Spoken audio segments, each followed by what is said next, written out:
Hello folks, how are you? My name is Nixon and I'm happy to present to you this module 4 for the beginner acoustic guitar players.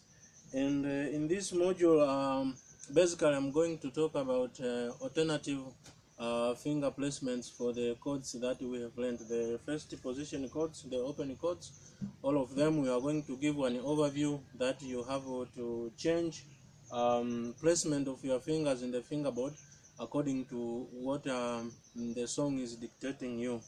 And also there are alternatives for these ones, and these alternatives are important because sometimes your each finger has to be used starting from the first, second, third and fourth, or the pinky and the thumb as well.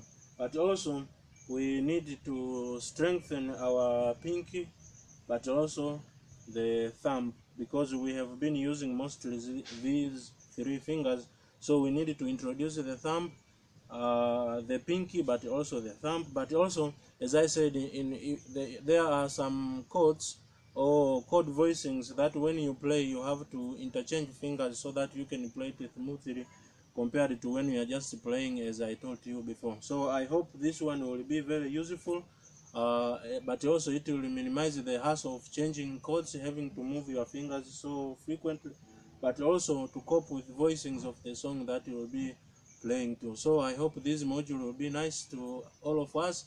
So let us dig in this module, starting with the lesson 1 next. So bye for now.